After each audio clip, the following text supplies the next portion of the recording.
गंगायां दातुं स कृष्ण गंगायां पुरस्कृत्य ययो स्त्रियः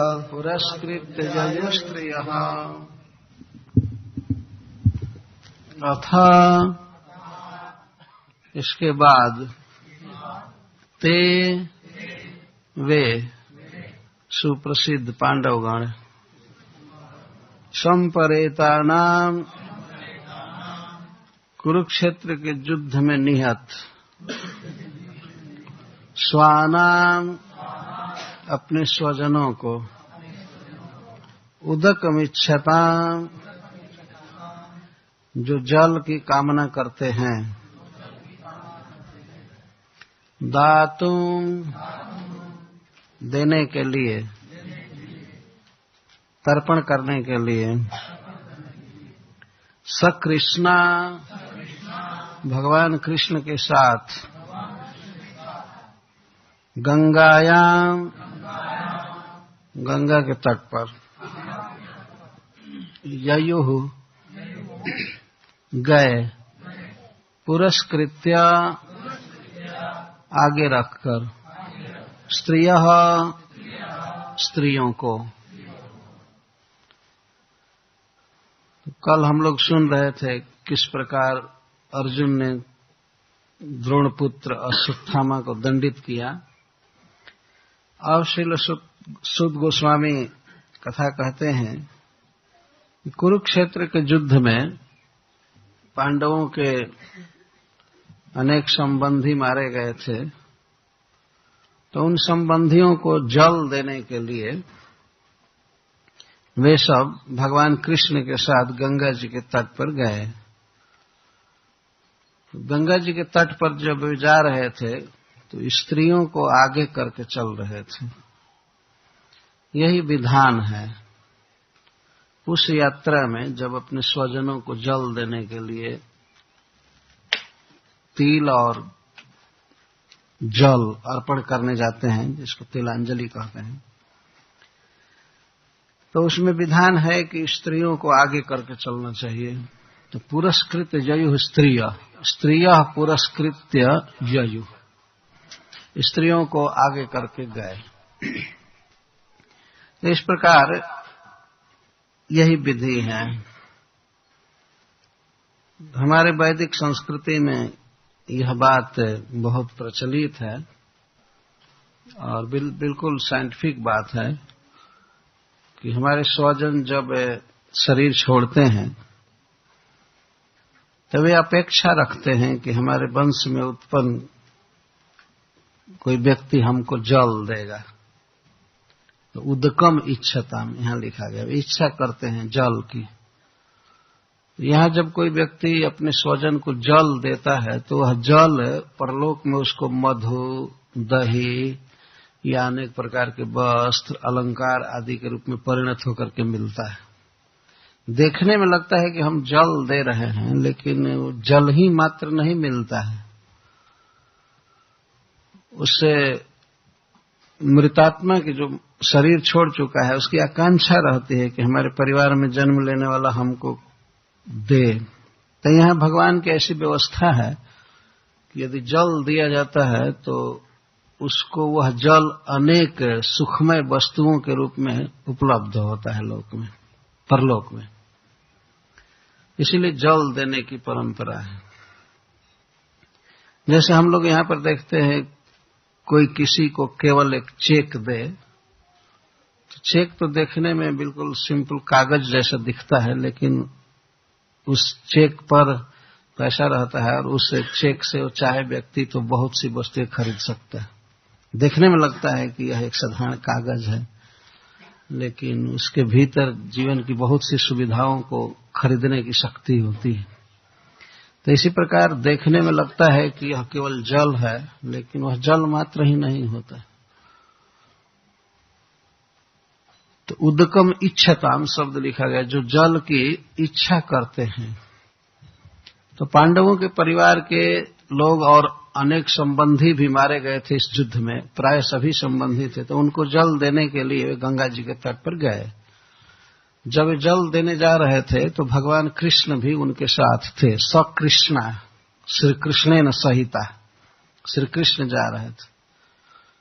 अद्भुत बात है कि पांडव भगवान के संबंधी हैं, खास पांडु महाराज भगवान के फूफा थे और कुंती फूई थी, तो यह भी संबंध था। वसुदेव जी की खास बहन थी कुंती। वसुदेव जी के पुत्र भगवान कृष्ण हैं और कुंती के पुत्र अर्जुन आदि, युधिष्ठिर आदि हैं, तो बहुत निकट का संबंध था। और सुभद्रा का विवाह अर्जुन से हुआ था। बलराम जी की मां हस्तिनापुर की थी, रोहिणी। तो इस प्रकार के कई संबंध आपस में बंधे हुए थे। तो भगवान कृष्ण भी स्वजनों के स्नेह से बंधकर इन सब क्रियाओं में भाग ले रहे थे, तो वे भी जल देने के लिए गंगा जी के तट पर गए। यह बहुत आवश्यक क्रिया है जिसे करना चाहिए। तर्क करने वाले तो अनेक प्रकार के तर्क करते हैं। जैसे बहुत से नास्तिक हैं जो कहते हैं कि यहां हम जल देंगे तो स्वजनों को कैसे मिल जाएगा, वो कहाँ है, क्या एड्रेस है, कहाँ गए हैं, इसका कोई पता ही नहीं होता है, कैसे मिल जाएगा। अगर ऐसा होता तो कोई व्यक्ति जब घर से निकलता है किसी दूसरे स्थान पर जाने के लिए, तो रास्ते में खाने के लिए उसको लेने की क्या आवश्यकता है।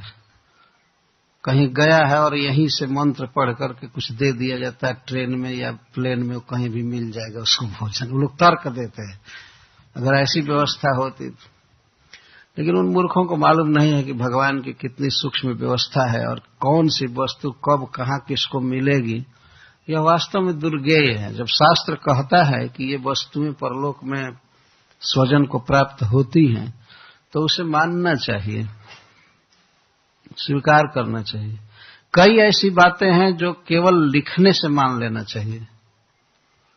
जैसे मान लीजिए बिजली का वायर है, तार है, और कहीं लिखा हुआ है डेंजर।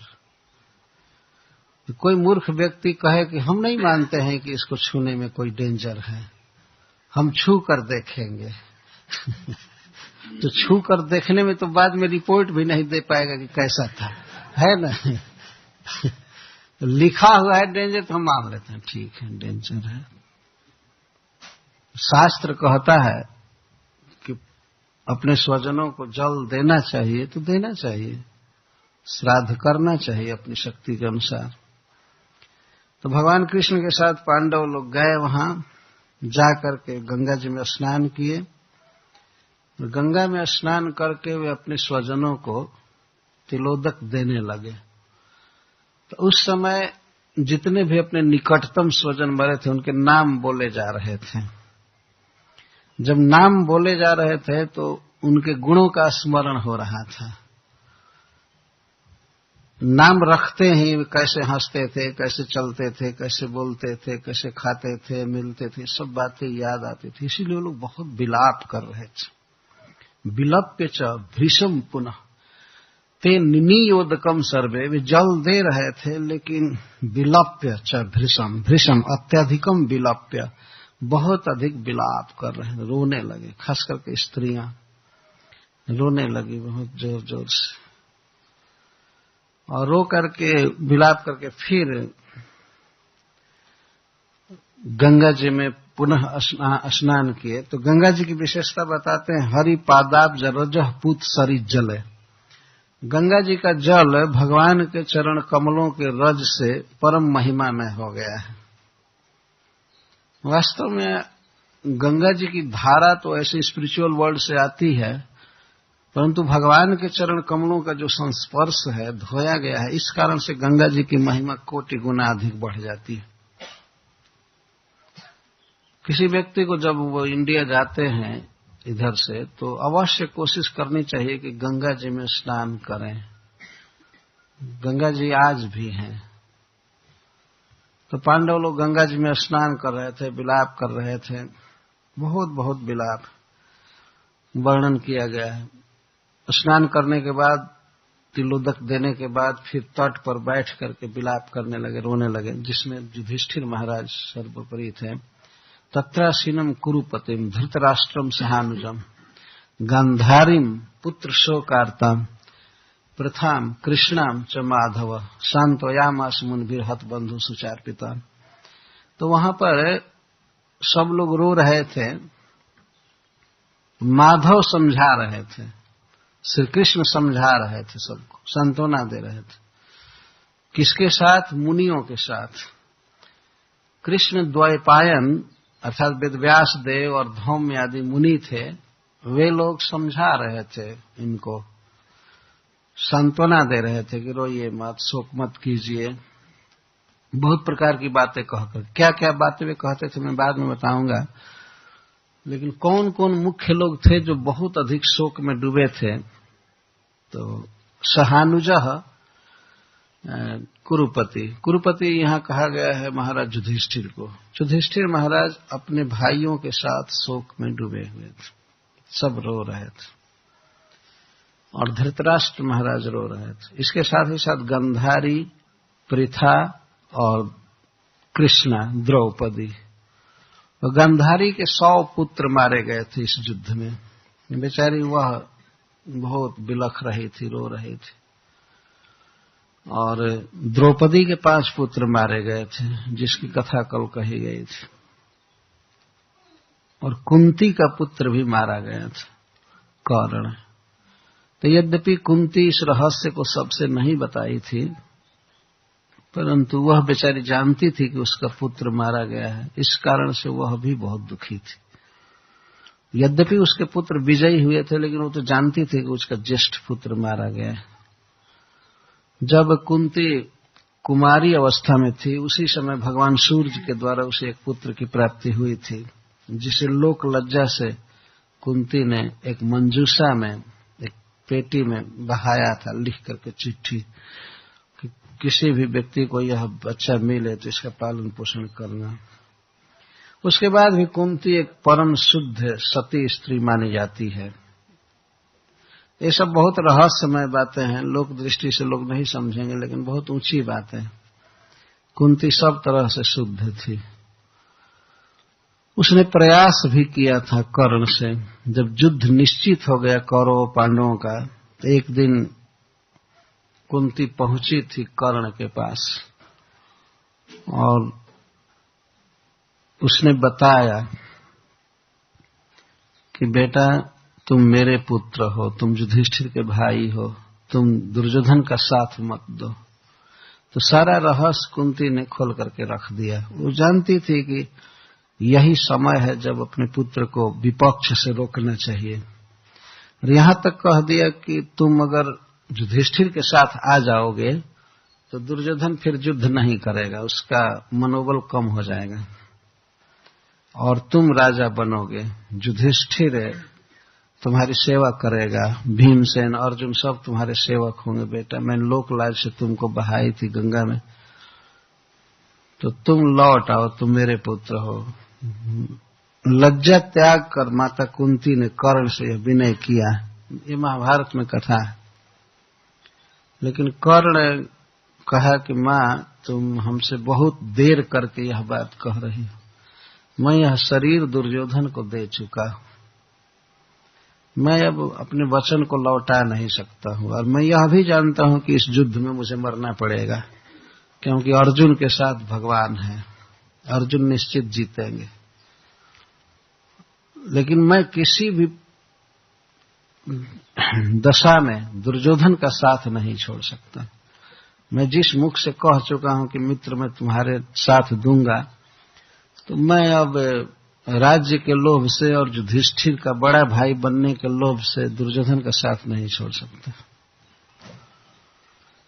फिर उसने प्रणाम किया, कुंती को आश्वासन दिया, फिर भी आपके 5 पुत्र बने रहेंगे, आप चिंता मत कीजिए। इस बात को महारानी कुंती ने फिर बाद में जब भगवान संधिदूत बनकर जा रहे थे तो भगवान से भी कह दिया कुंती ने। अब भगवान से न कहे तो किससे कहे? उसने कहा कि कर्ण मेरा पुत्र है, इस तरह से उत्पन्न हुआ था, आप उसको समझाइए। तो भगवान जब संधिदूत बनकर गए, दुर्योधन नहीं माना, तो भगवान कर्ण का हाथ पकड़े धीरे से और कहे कि चलो जरा बात करनी है। सभा से बाहर ले गए रथ पर, अपने रथ पर, और बातचीत करने लगे कि जानते हैं आप किसके पुत्र हैं, कौन आपका पिता है, कौन आपकी माँ है। तो कर्ण को पता था, तो कहा कि हाँ माधव, मुझे पता है कि मैं कुंती का पुत्र। तो भगवान तो बिल्कुल आश्चर्यचकित हो गए। भगवान ने कहा कि जब आप कुंती के पुत्र हैं तो क्यों दुर्योधन का साथ दे रहे हैं? आपको कुंती के साथ रहना चाहिए, युधिष्ठिर के साथ रहना चाहिए। आप जब उस पक्ष में हो जाएंगे तो महाराज युधिष्ठिर आपको चंवर डुलाएंगे, भीमसेन पंखा झलेंगे, द्रौपदी आपको पान खिलाएगी और इस तरह से आपका स्वागत होगा। आप अपने परिवार में आ जाइए, क्यों इस पापी के साथ हैं? तो उस समय भी कर्ण ने कहा कि नहीं, अब मैं यह जीवन हार चुका हूं, मैं असत्य नहीं बोल सकता, मैं दुर्योधन का साथ दूंगा। और उस समय भी कर्ण ने यह कहा कि मैं जानता हूं कि कौन जीतेगा, हमें मरना निश्चित है, लेकिन फिर भी मैं दुर्योधन का साथ दूंगा। मैं आपके चरण कमल में प्रणाम करता हूं, मैं युधिष्ठिर के साथ नहीं हो सकता। तो इस प्रकार से कुंती ने प्रयास किया था, लेकिन जिस दिन कर्ण मारा गया और उसके बाद जिस दिन जल दे रहे थे लोग, तो सब लोगों ने देखा कि कुंती धीरे धीरे गंगा जी के बीच में जहां थोड़ा पानी था, वो युधिष्ठिर महाराज के पास जा रही थी कुंती। और कुंती जा करके युधिष्ठिर से कही कि पुत्र, तुम कर्ण को भी जल दो। तो युधिष्ठिर महाराज तो बिल्कुल आश्चर्यचकित हो गए। कर्ण मेरा क्या लगता है? कर्ण तो मेरा कोई संबंधी नहीं था, मैं उसको क्यों जल दूं? तो धीरे से माता कुंती ने कहा कि बेटा, वो तुम्हारा बड़ा भाई था और इस तरह से मैंने उसको जन्म दिया था। इतना कह करके कुंती जल में बेहोश होकर के गिर गई। किसी स्त्री के लिए लज्जा ही सबसे बड़ा आभूषण है। आभूषण क्या, उसका जीवन है वास्तव में।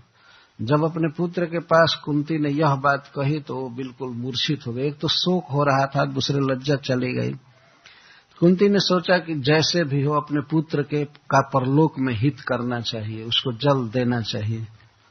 मां का हृदय था, माना नहीं। तो युधिष्ठिर महाराज से कहने लगी और कह करके बेहोश हो गई, उसके दांत लग गए। तो महाराज युधिष्ठिर गोद में उठाए अपने मां को और जल का छींटा दिए, हवा दिए। इसके बाद उसकी मूर्छा भंग हुई। तब महाराज युधिष्ठिर फिर रोने लगे और रोने के बाद फिर पूछे कि मां, तुमने पहले ये क्यों बात नहीं बताई? अगर पहले तुमने बताया होता तो ये युद्ध ही नहीं हुआ होता।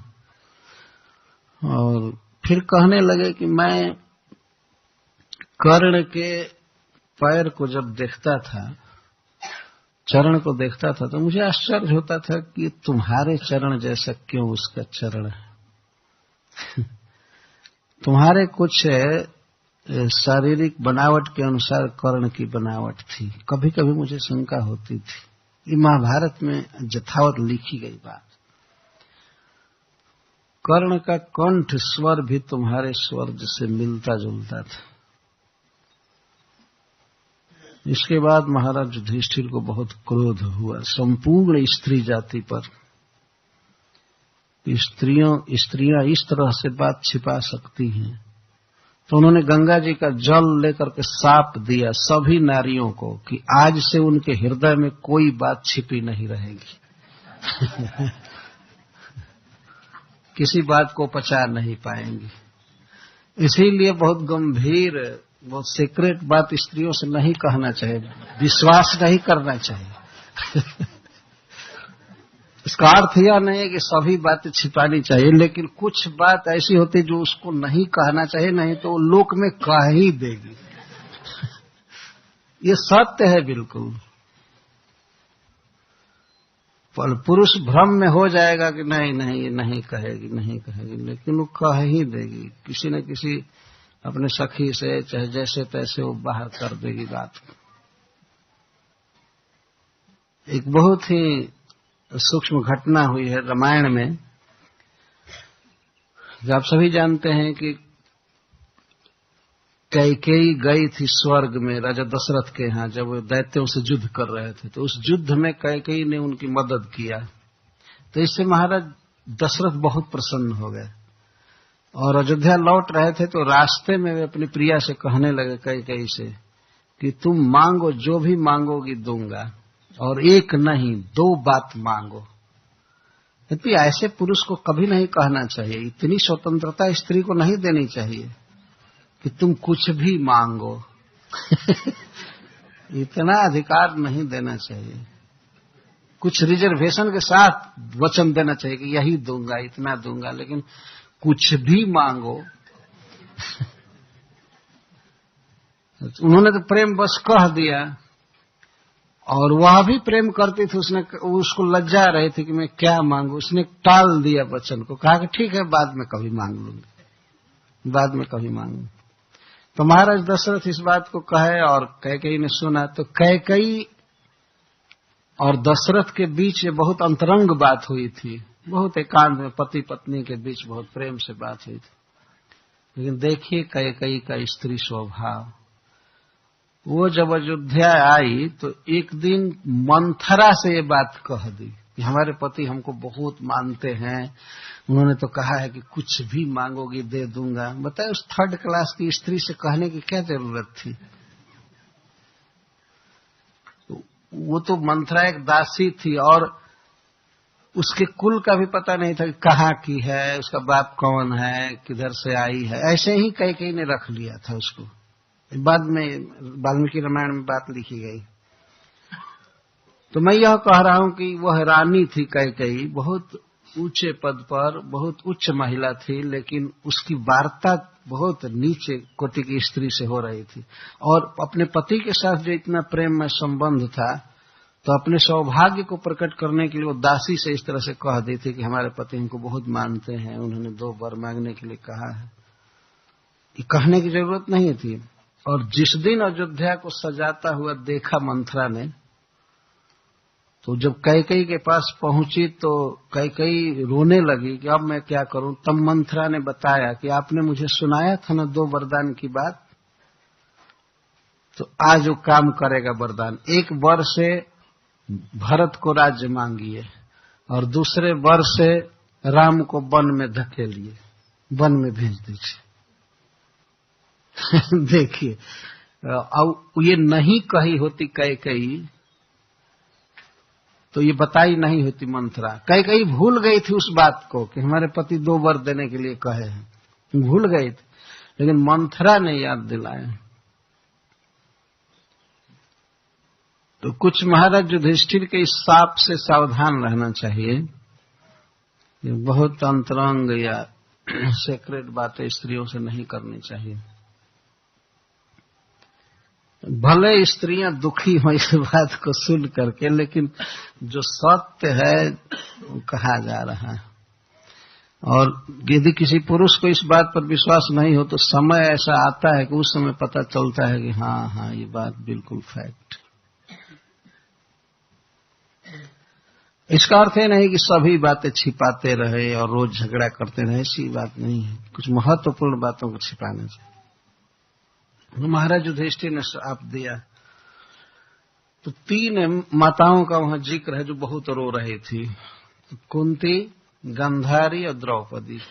पुत्र शोकार्ताम, ये तीनों का विशेषण है। तीनों पुत्र शोक से आर्त थे, विलाप कर रही थी, रो रही थी अपने अपने पुत्रों का गुण गाकर। लेकिन कुंती पुत्र का नाम नहीं ले रही थी, ऐसे ही रो रही थी, नाम नहीं ले सकती थी। तो भगवान समझा रहे थे, मुनि भी, और मुनिजन समझा रहे थे। क्या समझा रहे थे? भूतेषु कालस्य गतिम दर्शय न प्रतिक्रिया। वे ये समझा रहे थे कि भूतेषु जीवों पर काल की कैसी गति है, किस तरह से काल सबको जन्म देता है, मिलाता है परस्पर विवाह आदि संबंध द्वारा, और अंत में विछुड़ा देता है, मार देता है, युद्ध उपस्थित कर देता है। काल की ऐसी गति है, समय के प्रवाह में ये सब हो जाता है, किसी व्यक्ति का दोष नहीं है, ये होना था।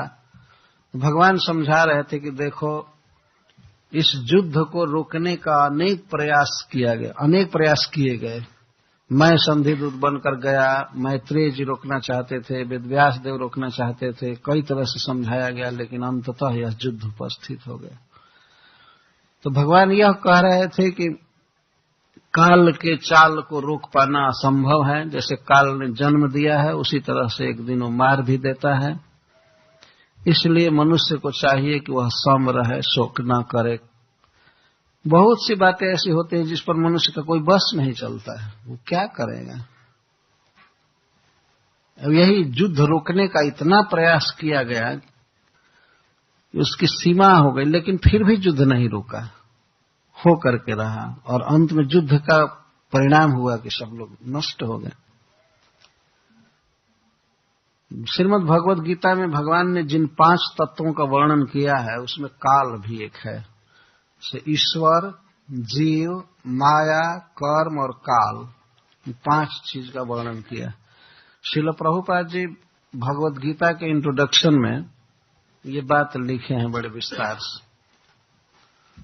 गीता में मुख्य रूप से 5 विषयों का वर्णन, भगवान का वर्णन है, फिर माया का, कर्म का, काल का और जीव का, 5 चीजों का वर्णन। तो काल भी एक फैक्ट है। काल ही इस जगत की सृष्टि करता है और प्रलय करता है।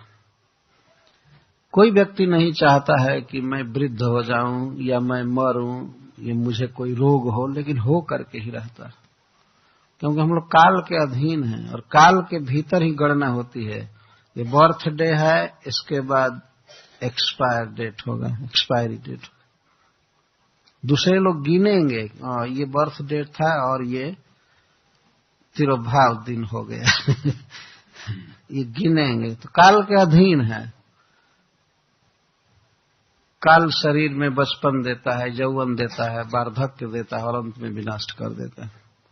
बड़े बड़े युद्ध हुए हैं अनादिकाल से।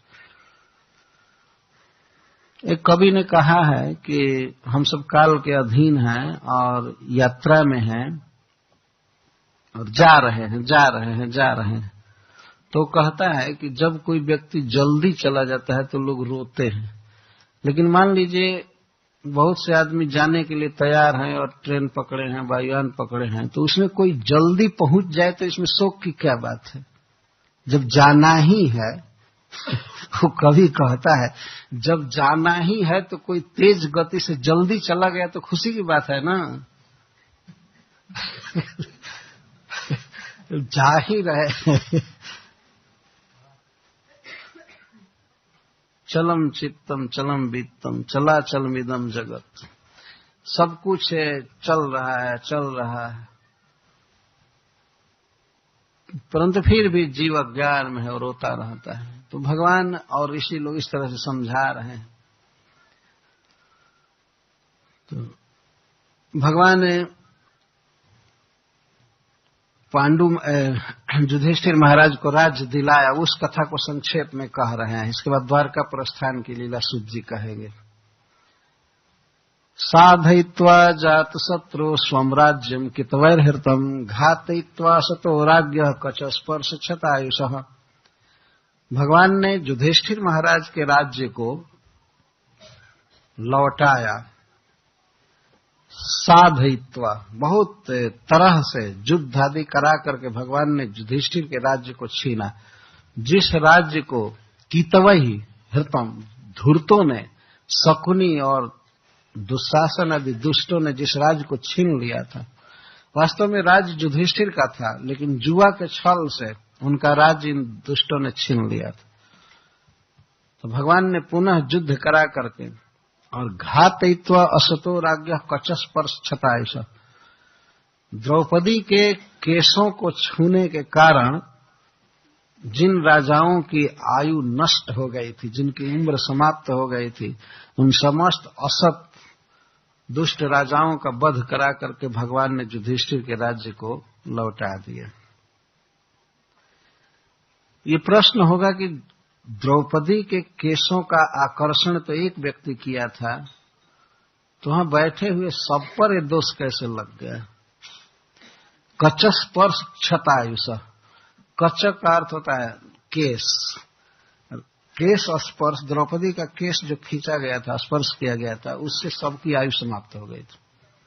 ऐसा वर्णन है महाभारत में कि जिस सभा में द्रौपदी का केस खींचा जा रहा था, वहां पर 20 लाख लोग बैठे थे। बहुत बहुत बड़ा सभा भवन था। तो किसी ने प्रतिकार नहीं किया। द्रौपदी के केस को खींचा जा रहा था, खींच करके लाया गया, उसमें रजस्वला भी थी, एक ही वस्त्र पहनी थी, खींच करके लाया जा रहा था। तो जिन लोगों ने इसका अनुमोदन किया या प्रतिकार नहीं किया, तो उन लोगों की आयु उसी दिन समाप्त कर दी गई, माइनस हो गई। ये भागवत कह रहा है।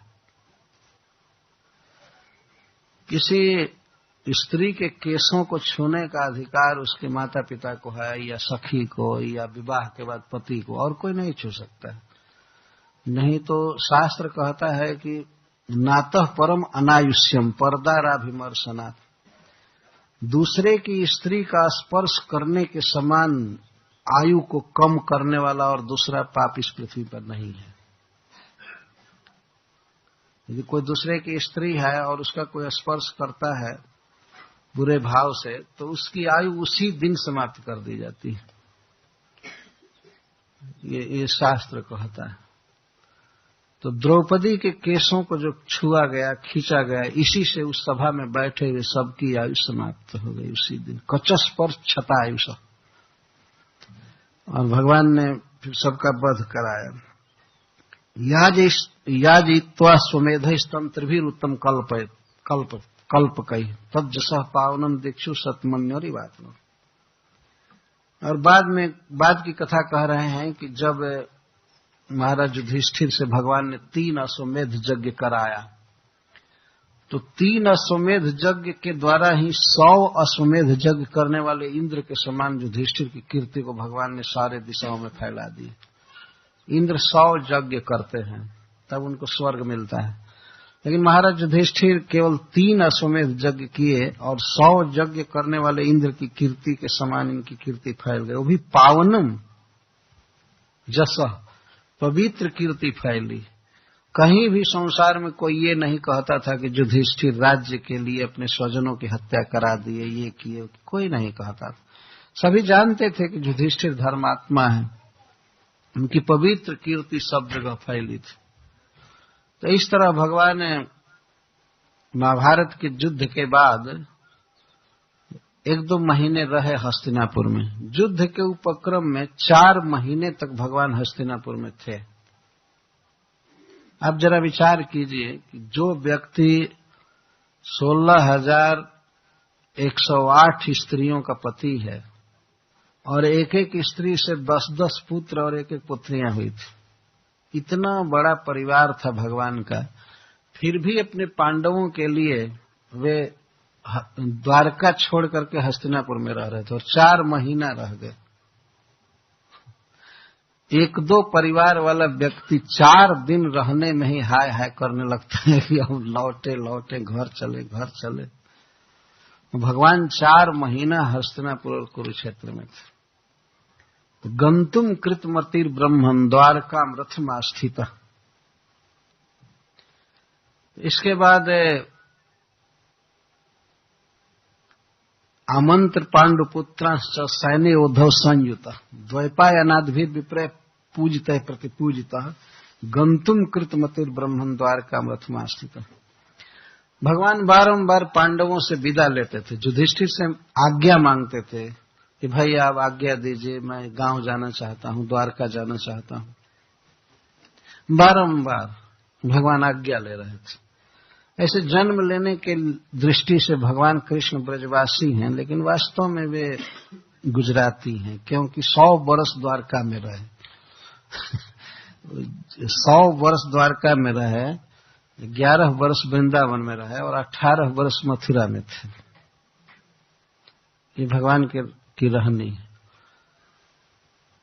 तो बारंबार वे आज्ञा ले रहे थे युधिष्ठिर से, लेकिन युधिष्ठिर महाराज रोकते थे, भैया और रुक जाओ, देखो सब रो रहे हैं, सब दुखी हैं। एकमात्र आनंद तुम ही हो, तुम हो तो सब सुख है, तुम भी चले जाओगे तो हम कैसे जिएंगे, ऐसे करेंगे। तो रोक लेते थे, भगवान रुक जाते थे। लेकिन भगवान को ये बात तो याद थी कि हमारे पिताजी हमारे विरह में रो रहे होंगे, हमारी माँ देवकी रोती रहती है, हमारी पत्नियां दुखी हैं, और भी बच्चे सब। तो भगवान बारंबार आज्ञा मांग रहे थे कि अब हमें जाने दीजिए, जाने दीजिए। अंत में युधिष्ठिर आज्ञा दे दिए, भगवान को हृदय से लगाकर कि ठीक है। द्वारका जाना निश्चित हो गया तो युधिष्ठिर महाराज एक औक्षाहुणी सेना भगवान के साथ लगाने की सोचने लगे, क्योंकि जानते थे कि रास्ते में कोई अटैक कर सकता है कृष्ण पर। स्नेह बस वे सोचते थे, यदि भगवान है कृष्ण, उनका कोई क्या कर सकता है, लेकिन स्नेह जहां होता है ऐसी बात की जाती है। तो तैयार हो गए। तो साथ में सात्यकी जा रहे थे और उद्धव जी जा रहे थे। सात्यकी भगवान के बॉडी गार्ड माने जाते हैं। ये शोभा है भगवान के लीला की। सात्यकी बहुत बड़े धनुर्धर यादव थे, तो वे साथ में रहते थे, और भगवान को बुद्धि देने के लिए उद्धव जी साथ में रहते थे, मंत्री थे। यदि भगवान में कोई बल की कमी है न बुद्धि की कमी है, लेकिन ये लीला माधुरी है कि वो किसी विकट स्थिति में उद्धव जी से पूछा करते थे कि हम क्या करें इस विषय में, आप बृहस्पति जी के शिष्य हैं, न्याय शास्त्र पढ़े हैं, कृपया बताइए इस विषय में हमें क्या करना चाहिए। तो उद्धव जी बताते थे और भगवान उसके अनुसार करते थे। भगवान लीला में यह दिखा रहे हैं कि किसी भी व्यक्ति को इस तरह अपना सहयोगी रखना चाहिए जो शारीरिक बल में ठीक हो, अस्त्र बल में, और इसके साथ ही परम बुद्धिमान हो, किसी को भी जरूरत पड़ती। तो भगवान सैन्य और उद्धव के साथ रथ पर बैठे। उस समय उन्होंने व्यास, धौम्य आदि ब्राह्मणों को प्रणाम किया, और वे लोग भी भगवान को प्रणाम कर रहे थे। वे जानते थे कि ईश्वर है, और भगवान तो एक क्षत्रिय बुद्धि से, मैं क्षत्रिय हूं इसलिए उनके चरणों में प्रणाम कर रहे थे। और ये ब्राह्मण लोग आशीर्वाद भी दे रहे थे। वे लोग कहते थे सुखी भव, तो यात्रा निर्विघ्ना भवतु, आपकी यात्रा निर्विघ्न हो। जो सुख स्वरूप है, आनंद स्वरूप है भगवान, उनको ये आशीर्वाद दिया गया था कि आप सुखी होइए, चिरंजीवी रहिए, आपको कोई शत्रु अभिभूत न करने पाए। तो भगवान उस आशीर्वाद को सुनकर बड़ा प्रसन्न हो रहे थे।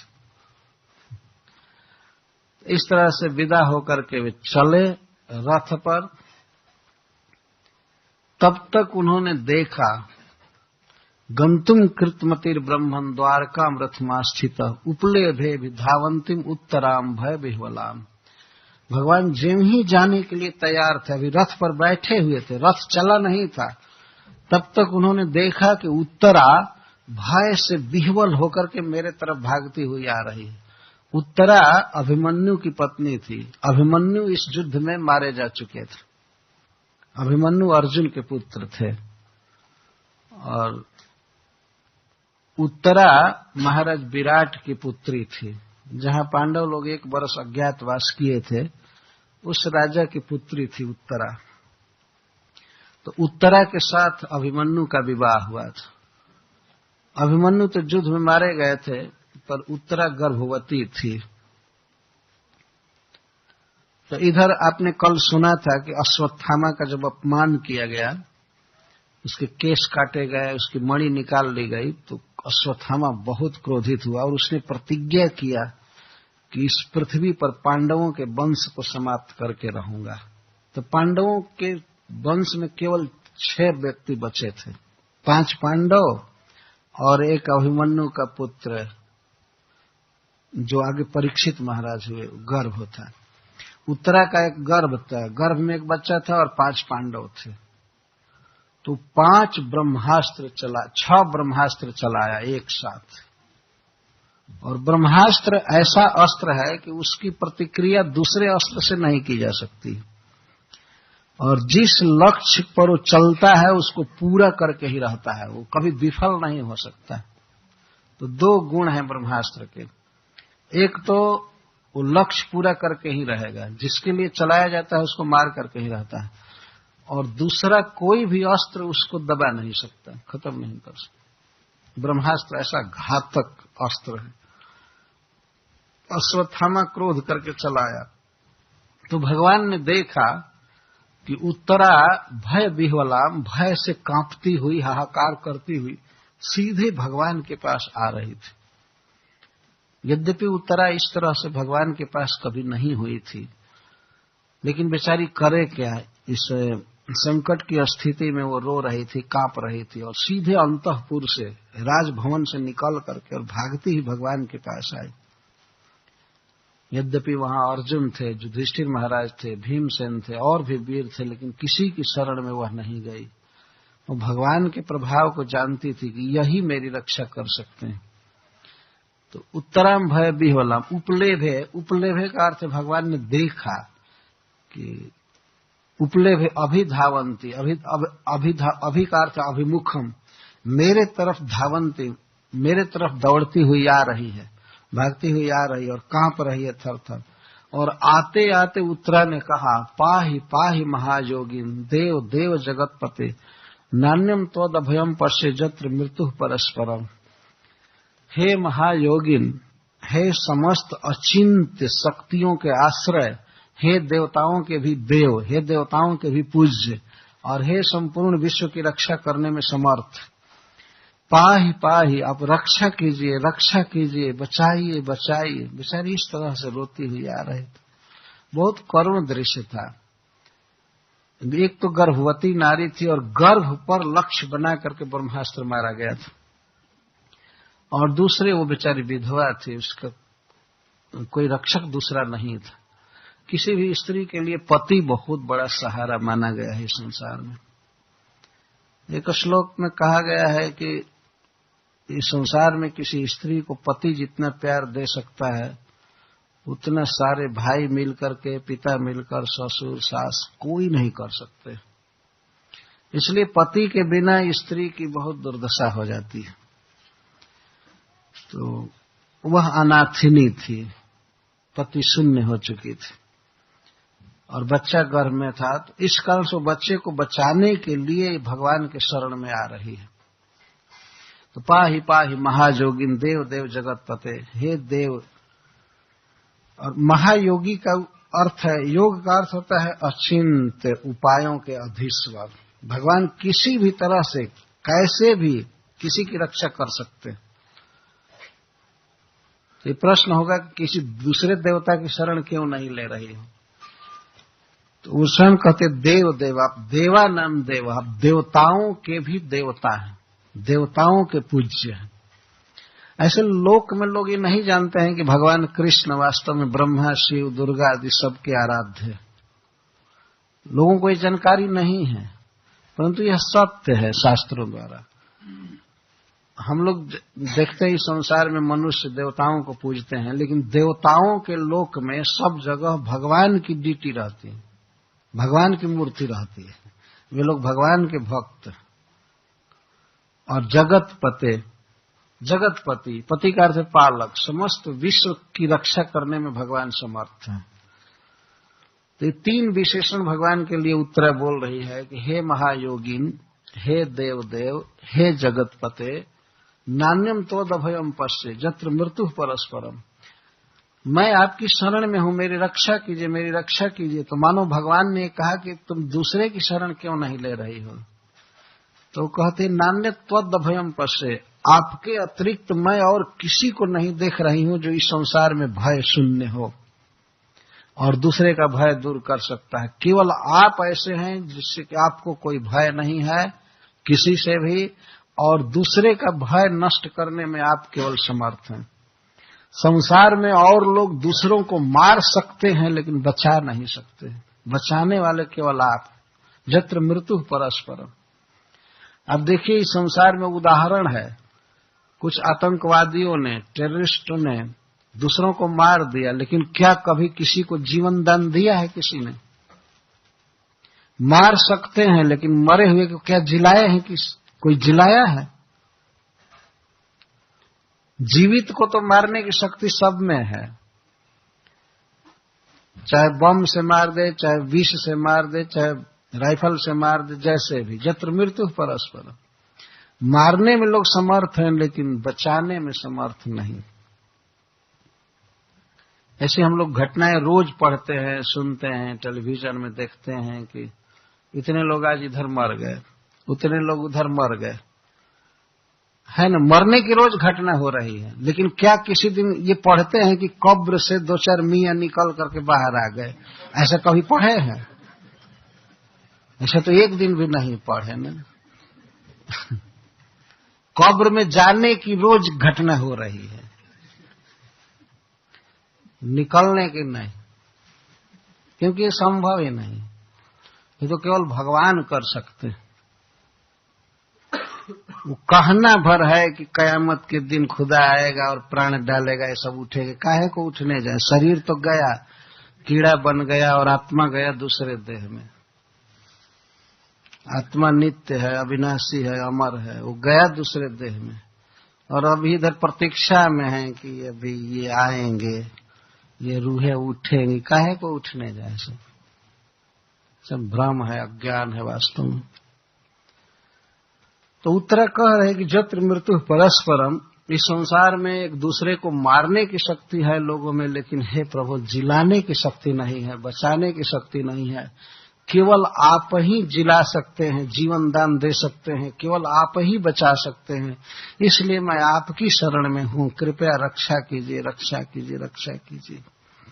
अति दीनता के कारण बेचारी बोल रही है कि मैं तो जीने लायक नहीं हूं, मुझे तो उसी दिन मर जाना चाहिए था जिस दिन मेरे पति युद्ध में मारे गए, लेकिन मैं इतनी निर्लज्जा हूं कि मैं जी रही हूं, लेकिन मैं अपने बच्चे के लिए जी रही हूं। तो वह भगवान से इस प्रकार का विनय कर रही है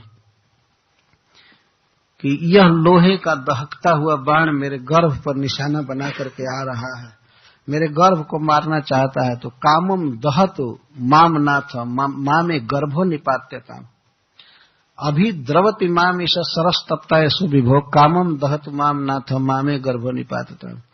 यह अयस का, लोहे का जलता हुआ बाण मेरे तरफ आ रहा है, मेरे गर्भ को मारना चाहता है, लेकिन भले मैं मर जाऊं। कामम दहतु माम नाथ, हे नाथ, हे हमारे रक्षक, हे प्रभु, भले मैं मर जाऊं, ये मुझको मार दे, लेकिन मेरे गर्भ को न मारने पावे, मेरा गर्भ बच जाना चाहिए।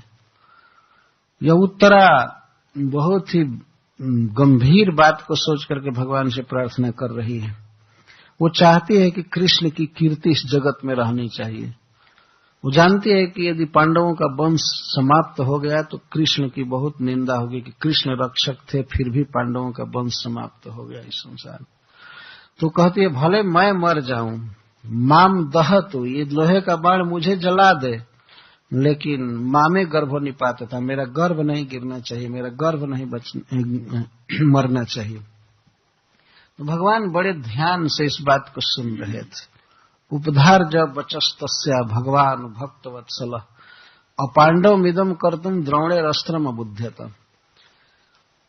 तो भगवान थोड़ा सा मनुष्य लीला करने लगे, विचारने लगे। उसके बाद को बड़े ध्यान से भगवान ने सुना रथ पर बैठे बैठे, और तुरंत समझ गए कि यह अश्वत्थामा का बाण है, ब्रह्मास्त्र है, और इस पृथ्वी को पांडव शून्य करने के लिए उसने इस बाण का अनुसंधान किया। भगवान बड़े ध्यान से बात को सुन। सुद गोस्वामी जी कहते उपधार्य, कोई दुखी व्यक्ति कुछ कह रहा है तो उसकी एक एक बातों को ध्यान से सुनना चाहिए।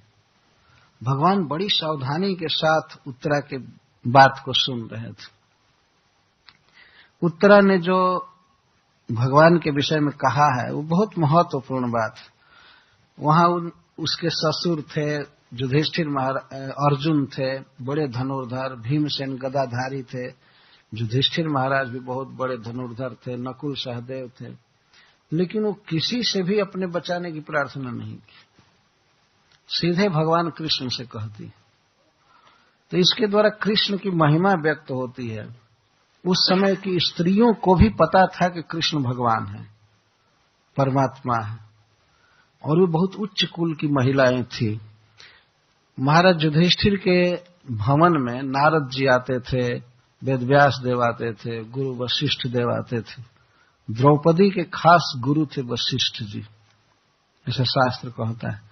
और जिस समय द्रौपदी का चीरहरण हो रहा था तो उस समय उसे अपने गुरु की बात याद आई, लिखा गया है महाभारत में। वशिष्ठ देव ने कहा था द्रौपदी से कि द्रौपदी, जब जीवन में बहुत बड़ी विपत्ति आवे तो उस समय तुम्हें चाहिए कि तुम भगवान को पुकारो, कृष्ण को पुकारो, वही दुख दूर करते। दुख हरो द्वारका नाथ शरण मैं तेरी।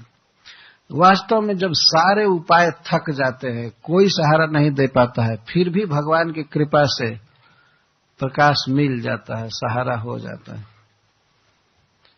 तो यह विचारणीय बात है कि सारे स्वजन भरे पड़े हैं और सब भरे पड़े हैं, और वह कुल वधू बेचारी सीधे भगवान के शरण में आई भागते हुए। इसके द्वारा यह सिद्ध हो रहा है ना कि भगवान की महिमा की कथा समाज में फैली हुई थी। वह अबला, वह स्त्री जानती थी कृष्ण की महिमा को। लेकिन आजकल के तो बड़े बड़े फिलोसफर और साधु तथा कथित भी नहीं जानते हैं कि कृष्ण कौन है, भजन दूसरों का कर रहे हैं, है ना। देखते हैं भगवान का भजन बहुत कम लोग कर रहे हैं इस संसार में। इस साधु का भजन, उस साधु का भजन, इस देवता का भजन, उस देवता का भजन, और इसीलिए सारे दुख भरे पड़े, दुख जा नहीं रहा। उत्तरा के उदाहरण से हमें सीखना चाहिए। भगवान रक्षक हैं, भगवान की शरण में रहना चाहिए। ऐसे देवताओं का आदर करना चाहिए, साधु महात्मा सबका आदर करना चाहिए, लेकिन भरोसा और आश्रय केवल श्री कृष्ण का रखना चाहिए। श्री कृष्ण शरणम मम, श्री कृष्ण हमारी शरण है। बहुत सुंदर मंत्र है, श्री कृष्ण शरणम मम। श्रीपाद वल्लभाचार्य जी ने मंत्र दिया, श्री कृष्ण शरणम मम।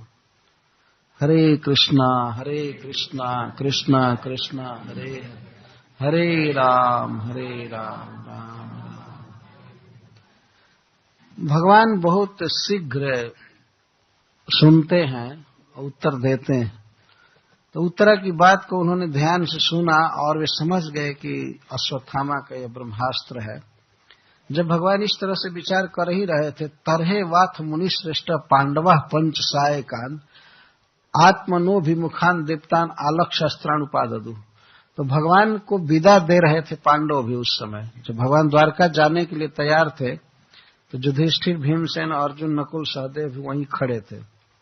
द्रौपदी भी खड़ी थी और सुभद्रा खड़ी थी, भगवान को, अपने भाई को विदा दे रही थी, और कुंती महारानी भी अपने भतीजे को विदा कर रही।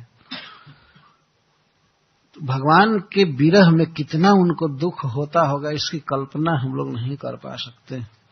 एक तो भगवान के भावी विरह से वे दुखी थे, और राज्य में, घर में उनका मन बिल्कुल नहीं लगा हुआ था। पांडवों का लगा था केवल कृष्ण में।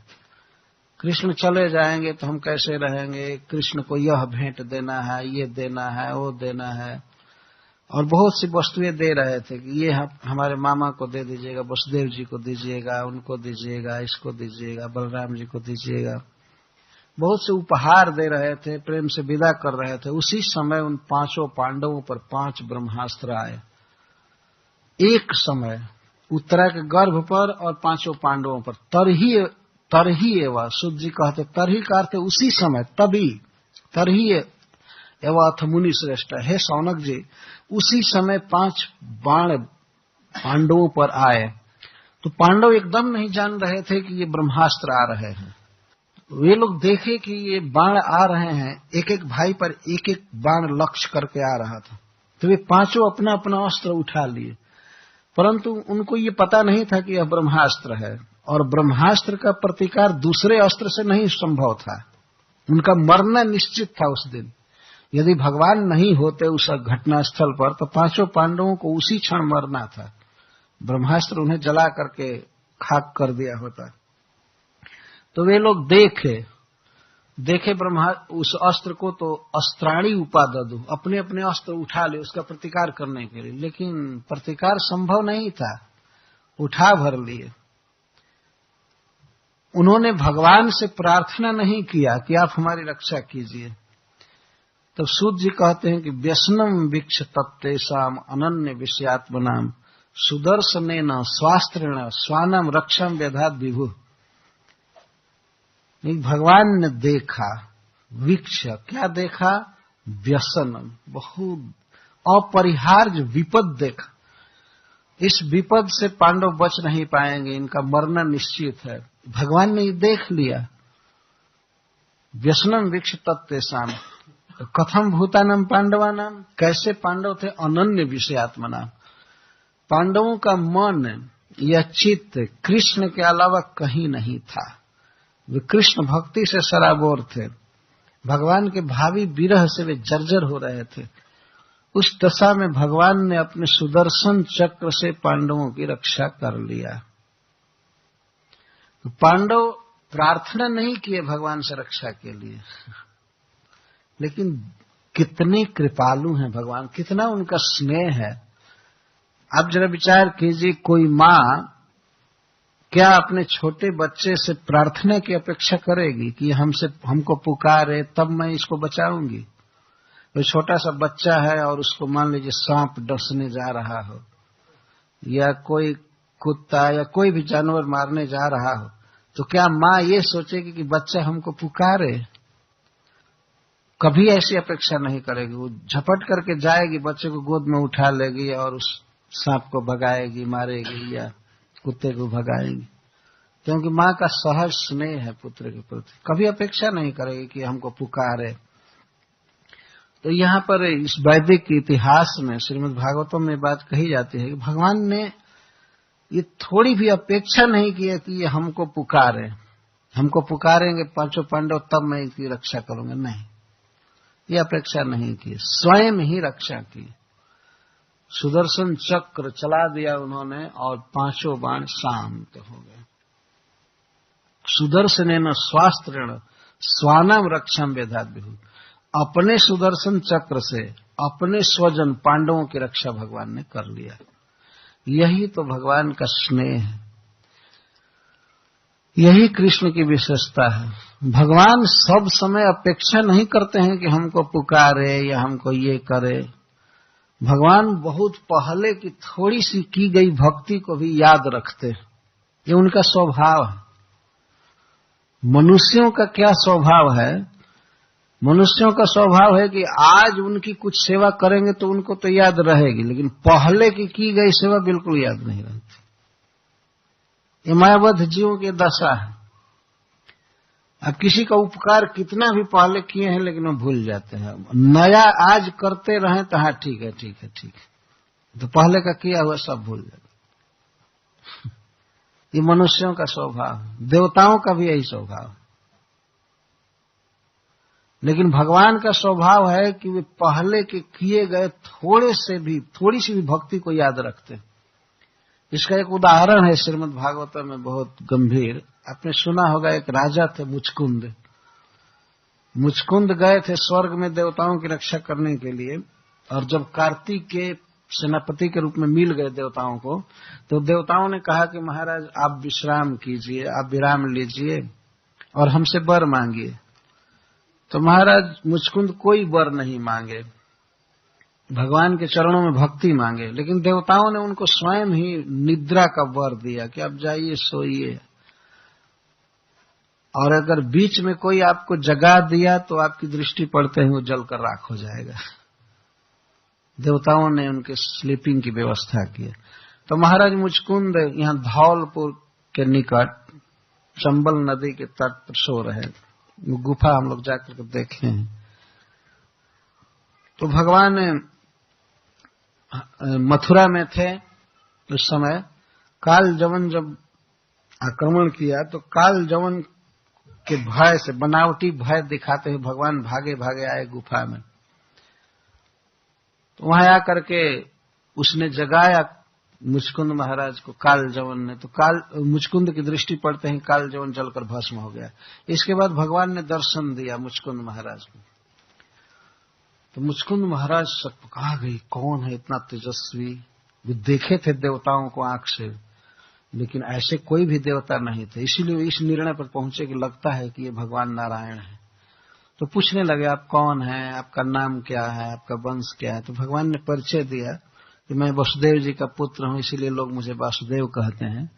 और एक बात भगवान ने कहा कि ब्रह्मा जी ने मुझसे प्रार्थना किया था पृथ्वी का भार उतारने के लिए, तो ब्रह्मा जी की प्रार्थना से मैं प्रकट हुआ हूं। और इतना सुनते ही मुचकुंद महाराज समझ गए कि हमारे इष्ट देव हैं प्रभु। तो लगे प्रेम में कहने की इतने कठिन भूमि पर आप कैसे आए, इस कांटे भरे पड़े हैं, पत्थर है, अंधकार भरा है, इस गुफा में आप कैसे आए। मैं तो तमोगुण में था, आपका भजन नहीं कर रहा था, आपका स्मरण नहीं कर रहा था, मैं घोर निद्रा में था, आप कैसे आए। तो भगवान कहते हैं कि महाराज आपने मेरा भजन पहले बहुत किया था। ये भगवान याद कर रहे हैं कि आप हमसे बहुत प्रेम किए हैं, आपने मेरा खूब भक्ति किया है, भजन किया था पहले, भले इस समय आप सो रहे थे पहले आपने मेरा भजन किया है और मैं हूं भक्त वत्सल, इसलिए आपके पूर्व भजन की याद करके मैं मथुरा से दौड़ करके आपके पास आया। भगवान मथुरा से दौड़ करके आए थे। मथुरा काफी दूर है धौलपुर से। मथुरा के बाद आगरा पड़ेगा, आगरा के बाद तब लगभग 60-70 किलोमीटर है, 50-60 किलोमीटर होगा आगरा से, और आगरा मथुरा से वो भी 60 किलोमीटर है। तो इस तरह से 120 किलोमीटर दौड़ करके भगवान आए। किस भक्त के पास? जो कोई जप नहीं कर रहे थे, न स्मरण कर रहे थे, सोए थे, लेकिन पहले उन्होंने बहुत भजन किया, बहुत भजन किया था। तो भगवान ऐसे भक्त के पास दौड़ करके गए। भगवान को एक एक बात याद रहती है कि इस व्यक्ति ने यह किया है, यह किया है, वह किया है, और थोड़े से भक्ति को, थोड़े से दान को बहुत अधिक बढ़ा करके देखते। अब याद रखिए कि भगवान को कोई एक राई के बराबर, सरसों के बराबर देता है तो भगवान उसको सुमेरु पर्वत जैसे देखते हैं, इसने बहुत दिया। ये भगवान का स्वभाव है, और संसार का स्वभाव है मनुष्यों का कि आप उसे सुमेरु पर्वत के बराबर दीजिए, लेकिन वो आदमी कहता है क्या दिया, हमको कुछ भी नहीं दिया, ऐसे कहना है। और भगवान से कोई प्रेम करे तो अपराकृत जगत में भगवान ये मानते हैं कि हमसे बहुत प्रेम कर रहा है, और वो भक्त भी मानता है कि भगवान हमसे बहुत प्रेम कर रहे हैं। लेकिन इस संसार का ठीक उल्टा है। आप किसी के प्रति सचमुच प्रेम कीजिए, सब कुछ कीजिए, लेकिन वो व्यक्ति कहेगा ये हमारे लिए क्या किया है, कुछ भी नहीं किया है यही शब्द निकलता है। और खास करके जैसा हम पढ़े हैं नीति शास्त्र में, स्त्रियों का हृदय ऐसा होता है, आप कितना भी प्रेम दीजिए पत्नी को, कुछ भी कीजिए, लेकिन मन में शंका बनी रहती, नहीं नहीं पूरा प्रेम हमसे नहीं कर रहा है ये शंका बनी रहती है। इसलिए हमने सुना है कि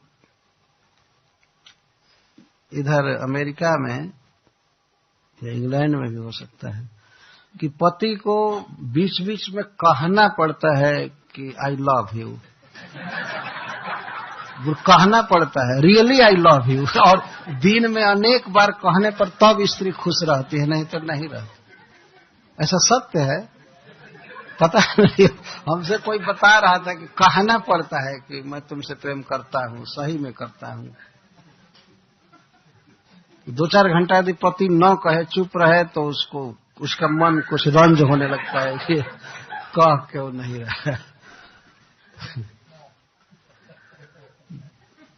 हमसे ही कह रहे थे, अमेरिका में एक भक्त ऐसे कह रहे थे, तब मैं इस बात को कह रहा था।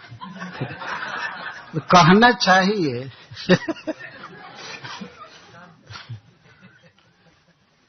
बीच बीच में फोन पर कहते रहना चाहिए, सही नहीं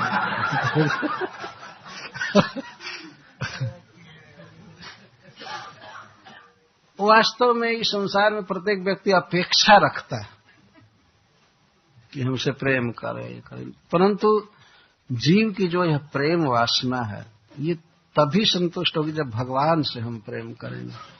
अरे वो अद्भुत प्रेमी है, अद्भुत प्रेमी है, उनके समान कोई प्रेम कर ही नहीं सकता।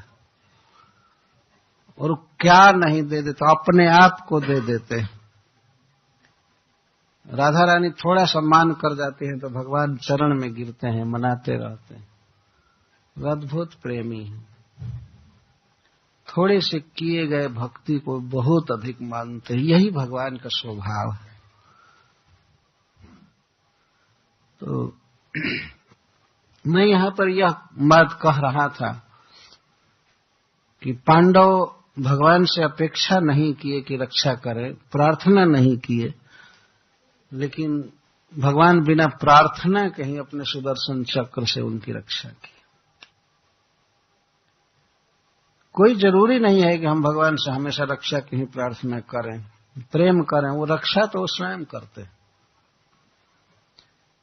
और ये ध्यान रखना चाहिए कि हम जिसको अपना चुन रहे हैं भजनीय प्रेमास्पद, वो सभी गुणों से पूर्ण होना चाहिए, तो वो है भगवान कृष्ण। और हमारे आचार्यों ने भगवान को दिया है लोक में, जैसे श्रीपाद वल्लभाचार्य जी ने दिया है। मैं देखता हूं कि गुजरात के प्रत्येक व्यक्ति के हृदय पर भगवान कृष्ण का असर रहता है, जो पहले से कृष्ण दिए गए। श्रील प्रभुपाद जी ने दिया सारे संसार में कृष्ण को, चैतन्य महाप्रभु ने दिया, निम्बारकाचार्य ने दिया। कृष्ण से तुम्हार, कृष्ण से तुम्हार, कृष्ण दीते पार तुम्हारा सकती आज। कृष्ण को देने की शक्ति होती है, आचार्य देते। सारे संसार में वास्तव में एको देवो देवकी पुत्र एवं, एक ही देवता रहना चाहिए। कौन? देवकी का लड़का, बस देवकी पुत्र, उसके अलावा इष्ट देव कोई हो ही नहीं सकता है। इस प्रकार से अनंत गुणों से विभूषित कोई है ही नहीं, जो देने के लिए तत्पर रहते हैं। गीता में भगवान कहते हैं कि 4 प्रकार के मेरे भक्त होते हैं, आर्तो जिज्ञासुरर्थार्थी, ज्ञानी च भर्त और सभ। और बाद में कहते हैं उदारा सर्वे वैते, ये सारे बड़े उदार हैं। उदार का अर्थ दाता होता है। तो भगवान आर्त भक्त को, जिज्ञासु भक्त को, अर्थार्थी भक्त को भी कहते हैं कि वे उदार हैं। भगवान को यश देते हैं, भगवान को यश मिलता है। क्या यश मिलता है? कि भगवान बड़े दाता हैं, उन्होंने दिया दिया। तो कोई नहीं मांगेगा तो भगवान को यश कैसे मिलेगा? तो इसलिए सबको उदार कह रहे हैं। भगवान की अद्भुत भाषा है, अद्भुत प्रेममय भाषा है, और अद्भुत सौंदर्य है, अद्भुत कृपा है, अद्भुत धन है उनके पास। सुदामा जी भगवान के पास गए, वे संकोच से कुछ मांगे नहीं। ये भागवत में कथा है। और ऐसे वेशभूषा में गए कि उनको लज्जा आ रही थी। जूता पहनकर नहीं गए थे, पांव में बेवाई फटी थी। बेवाई को क्या कहते हैं? वो जो पैर फट जाता है जगह जगह, उसको हिंदी में बेवाई कहते हैं। तो ऐसा पैर हो गया था, और धोती पहने थे, वो धोती सैकड़ों जगह फटी थी। अरे छोटे से पटखंड में और कपड़े के टुकड़े में चिवड़ा बांध करके कांख में दबाए थे, गए थे किसी तरह संभाल कर। तो गए, भगवान लाए पानी थाली में और चरण धोने लगे। एक कवि ने तो यहां तक कहा है कि पानी परात को हाथ छुओ नहीं, नैनन के जल सो पग धोए। भगवान ने तो परात के पानी को छुआ भी नहीं, आंखों से ही इतना पानी गिर रहा था कि उसी से चरण धो दिया सुदामा जी। चरण धो रहे थे, और रुक्मिणी जी आश्चर्य में थी, वो चामर डुला रही थी। द्वारकाधीश हो करके एक मित्र की, एक ब्राह्मण की इस तरह सेवा कर रहे थे। सेवा करने के बाद बिना कुछ खिलाए पिलाए भगवान विनोद में पूछने लगे कि भैया भाभी ने मेरे लिए कुछ भेजा है कि नहीं? सुदामा जी तो बड़े चिंता में पड़ गए कि भेजा तो है वही सूखा चिवड़ा, तो ये दूंगा तो इनका मसूड़ा छिल जाएगा। ऐसे हमारे घर का ये सामान इनके खाने लायक नहीं है। तो ये और छिपाने लगे। तो भगवान कहते नहीं नहीं, मेरी भाभी मुझसे बहुत प्रेम करती हो, जरूर मेरे लिए भेजा होगा उसने। वो भेंजी जरूर होगी। अगर नहीं कुछ नहीं भेजा सुदामा जी कहने लगे नहीं कुछ नहीं भेजा, तो भगवान यहां तक कहते हैं, श्रीमद् भागवत में लिखा गया, ये क्या लिए हैं आप जो काख में दबाए थे छिपाए थे, ये क्या? तो कुछ नहीं भगवान छीन लिए और लेकर के जब वो छीने तो फर्श पर चिवड़ा फेंका गया। कपड़ा पुराना था, फट गया तुरंत। तो भगवान फर्श पर से ऐसे इकट्ठा करके और खाना चालू कर दिए। अब तो रुक्मिणी जी ने भगवान के बाह को पकड़ लिए कि यही आपके खाने लायक है, आपके दांतों में घाव लग जाएगा या मसूड़े छिल जाएंगे, इसको मत खाइए। ये फिर भी भगवान दो कवर खा लिए और खा करके कहते हैं कि मैं वृंदावन में बहुत सा माखन मिश्री खाया और सब जगह खाया, अपने ससुराल में सब जगह खाया, लेकिन इतना स्वादिष्ट भोजन में कभी नहीं किया। यहां तक भगवान कह रहे थे। अच्छा, जब विदा हुए सुदामा जी, तो भगवान शर्म के मारे यह नहीं कहे कि मैं आपको कुछ दे रहा, क्योंकि भगवान ने विचार कर रहे थे कि इस बेचारे की जितनी शक्ति है, अपनी पूरी शक्ति लगा करके ये मेरे पास चिवड़ा लाया है उधार मांग करके, तो मैं तो अपनी पूरी शक्ति लगाकर इसको दे नहीं रहा हूं। अगर पूरी शक्ति लगा दूं तो पूरा ब्रह्मांड देना चाहिए ना, अनंत कोटि ब्रह्मांड देना चाहिए, मेरी इतनी शक्ति है, लेकिन मैं इतना नहीं दे रहा हूं, मैं तो केवल द्वारका जैसा एक नगर दे रहा हूं, इतना ही धन दे रहा हूं। भगवान सोच रहे थे कि मैं कुछ भी नहीं दे रहा हूं। इस शर्म के मारे वे सामने नहीं बोले सुदामा जी कि मैं आपको दे रहा। और सुदामा जी बीच में सोचते जा रहे थे कि अच्छा किया कृष्ण ने हमको कुछ नहीं दिया, शायद कृष्ण ने मुझे इसलिए नहीं दिया कि ये ब्राह्मण बिगड़ जाएगा, धन पा करके इंद्रिय तृप्ति में लग जाएगा। सुदामा जी ये सोचते हुए जा रहे थे, लेकिन भगवान जो सामने नहीं कहे, यह उनकी शालीनता थी, संकोच में भगवान थे। यह भगवान का स्वभाव है। उनके शरण में जो गया उसको उन्होंने सब तरह से सहायता किया है। एक एक उदाहरण नहीं, हजारों हजार उदाहरण है, लाखों उदाहरण है कि भगवान किस तरह भक्तों को सहारा देते हैं, रक्षा करते हैं।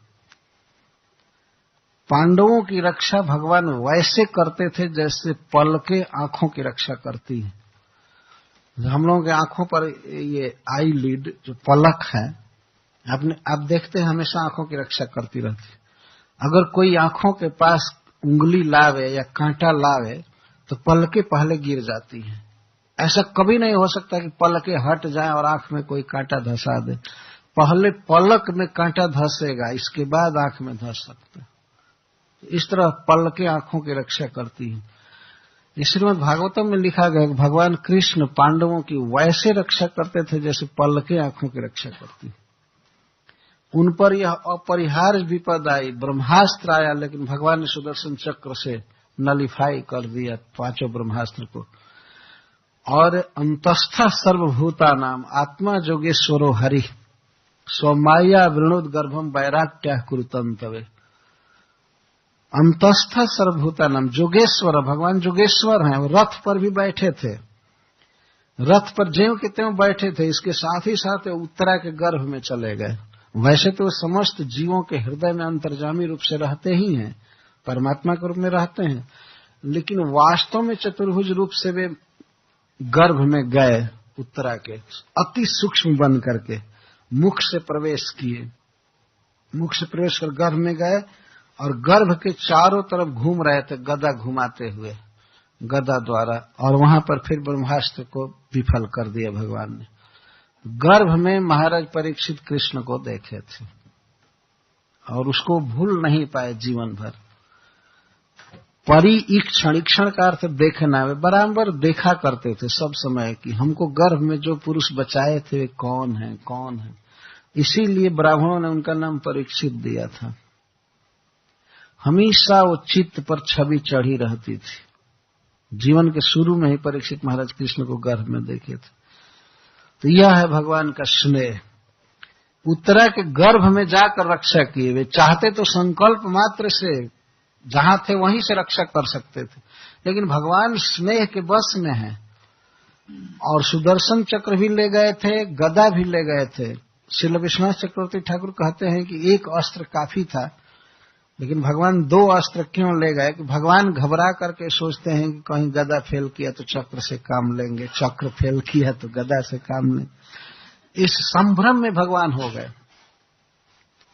एक बार अकबर ने कहा बीरबल जी से कि बीरबल जी, आपके भगवान खुद अवतार क्यों लेते हैं? अपने एजेंट भेज देते या अपनी शक्ति से रक्षा कर लेते हैं, अवतार क्यों लेते हैं? तो बीरबल जी ने कहा कि ठीक है, मैं इसका कभी उत्तर दूंगा। तो एक बार वे अकबर के पुत्र का एक मूर्ति बनवाए, चाहे प्लास्टिक का चाहे काठ का, जो भी बनवाए हम, मूर्ति बना करके छोटा सा बच्चा था अकबर का, और वो कहे कि चलिए नौका विहार किया जाए। तो नौका पर वे लोग बैठे थे और बीरबल उस बच्चे को लेकर गोद में खिला रहे थे। अकबर को ये पता नहीं चला कि ये सही बच्चा है या नकली बनाया गया।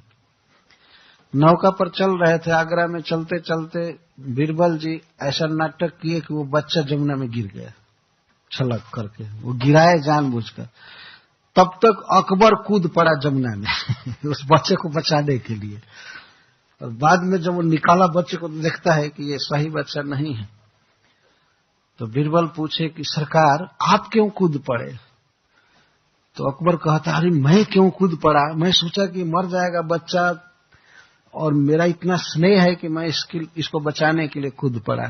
तो बीरबल जी कहे कि यही स्वभाव भगवान का है, अपने भक्तों के लिए वे अवतार लेकर के आ जाते हैं, कूद जाते हैं, स्नेह बस वो दूसरे का भरोसा नहीं करते हैं, स्वयं आ जाते हैं। तब अकबर जी समझ गए, हाँ ठीक कहते, भगवान का इतना स्नेह है कि वे उत्तरा के गर्भ में चले गए और बच्चे की रक्षा किए। नहीं तो संकल्प मात्र से वो पूरे विश्व की रक्षा करने में समर्थ हैं, उनको अस्त्र उठाने की जरूरत नहीं, कुछ भी नहीं। मन, यह प्रसंग बहुत महत्वपूर्ण है। श्रील प्रभुपाद जी 22 दिन पर